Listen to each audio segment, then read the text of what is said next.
BJP कितनी confident दिखाई दे रही है? मैदान पर आप क्या समझ कर आए हैं, चाहे वो पब्लिक हो, चाहे नेता हो, कार्यकर्ता हो? और पहले से मीनाक्षी उस लाइन से स्टार्ट करेंगे अजय पाल शर्मा के बारे में जो आप बता रही थी। तो इस तरह का नैरेटिव जितना टीएमसी चलाएगी कि अजय पाल शर्मा यूपी के ऑफिसर यहाँ पर आके केंद्र के इशारे पे ये काम कर रहे हैं, ये बीजेपी के लिए नुकसानदायक होगा। और निश्चित तौर पे अजय पाल शर्मा बहुत ज़्यादा नैरेटिव के बीच में आ जाएं, वो चीज़ बीजेपी को पॉलिटिकली सूट नहीं करता। इस इलेक्शन की अगर बात कर लें तो निश्चित तौर पे एक बड़ा वोटर है जो कि कुछ बोल नहीं रहा है, लेकिन जो बोल रहे हैं उसमें एक चीज़ देखें तो ममता बनर्जी की तरफ से जिस प्रकार से बंगाली वर्सेस बाहरी का नैरेटिव चलाने की कोशिश की गई है वो एकदम कम नज़र आए।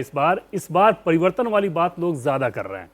तो अगर ठीक तरीके से वोटिंग हो गई इस फेज में भी तो निश्चित तौर पे ममता बनर्जी के लिए एक बहुत मुसीबत भरी बात होगी। और जब से वो सत्ता में आई हैं निश्चित तौर पे इसमें कोई दो राय नहीं, और टीएमसी के लोग भी इस बात को मान रहे हैं कि ये उनका टफेस्ट इलेक्शन है।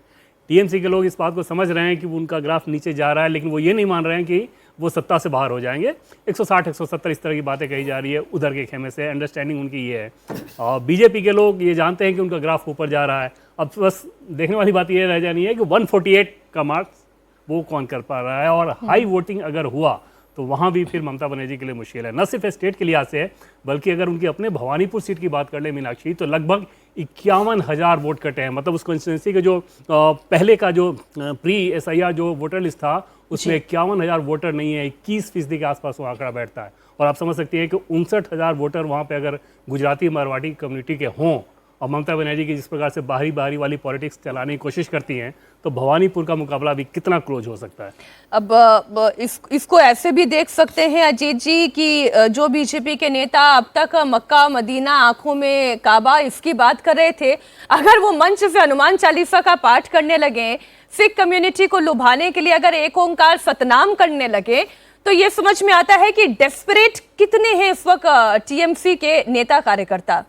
देखिए, पश्चिम बंगाल का चुनाव हमेशा बड़ा स्ट्रेट होता था, बड़ा आमने सामने की लड़ाई होती थी और नैरेटिव के बहुत सारे लेयर नहीं होते थे। इस बात समझने की जरूरत है कि इस बार मल्टी डायमेंशनल इलेक्शन हो गया है, मल्टी लेयर्ड इलेक्शन हो गया है, और सीधा जैसे पिछली बार भी मोदी वर्सेस दीदी या मोदी वर्सेस ममता का मामला था, उस तरह का मामला नहीं है इस बार। उससे पहले भी आप देखिएगा तो लेफ्ट कांग्रेस वर्सेस ममता का चुनाव होता था, आमने सामने चुनाव हुआ 2011 देखिए, 16 देखिए। ये पहली बार है ऐसा जिसमें कई लेयर जो हैं वो इंक्लूड हो गए हैं, जिसमें एक लेयर SIR का भी है, एक लेयर हिंदुत्व के वोट का भी है, एक लेयर बाहरी और भीतरी का भी है, एक लेयर लीडरशिप का भी है। मतलब मल्टी लेयर्ड इलेक्शन है और हर लेयर को आपको अलग अलग समझना होगा। वो हम लोग अभी आगे की बातचीत में समझेंगे। अभी जो आपने कहा, देखिए हिंदुत्व की जो बात, ये लड़ाई इस तमाम जो मल्टी लेयर्ड इलेक्शन में हिंदुत्व सबसे महत्वपूर्ण इशू है। सबसे महत्वपूर्ण इशू हिंदुत्व है, जिसके मुद्दे पर चुनाव हो रहा है, मतदान हो रहा है। और ये हिंदुत्व भी दो तरह का है।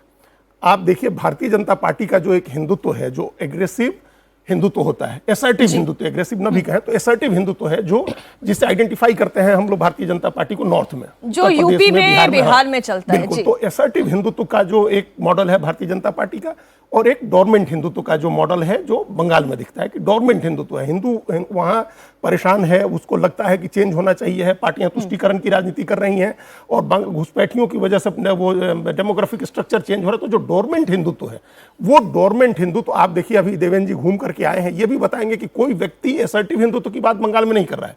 हर व्यक्ति कह रहा है कि अंडर करंट है। अंडर करंट है मतलब डोरमेंट हिंदुत्व जो है उससे प्रभावित है, हिंदू जाकर के चुपचाप वोट कर रहा है। अब ये इसको हम जब इसको और एनालाइज करते हैं तो हमको एक तस्वीर लगती है 2006 की। 2006 में ऐसे ही डोरमेंट हिंदुत्व की चर्चा हुई थी और तब भारतीय जनता पार्टी और ममता बनर्जी मिल करके चैलेंज कर रहे थे लेफ्ट को। उस समय भाजपा और इसके साथ अलायंस था, ममता और बीजेपी का अलायंस था, और एकदम डोरमेंट हिंदुत्व था, लग रहा था कि अंडर करंट है और इस बार चेंज हो जाएगा। लेकिन वो चेंज नहीं हुआ। चेंज क्या हुआ, बल्कि उस बार तो हिस्टोरिक मैंडेट मिल गया भारतीय उसको, कम्युनिस्ट पार्टी को 235 सीटें जीत गया वो लोग। तो डोरमेंट हिंदुत्व जिस अंडर करंट की हम लोग बात कर रहे हैं, उसको कोई मतलब हम लोग देख नहीं रहे, हम लोग बात कर रहे हैं कि अंडर करंट है। असर्टिव हिंदुत्व होता है, वो दिखता है।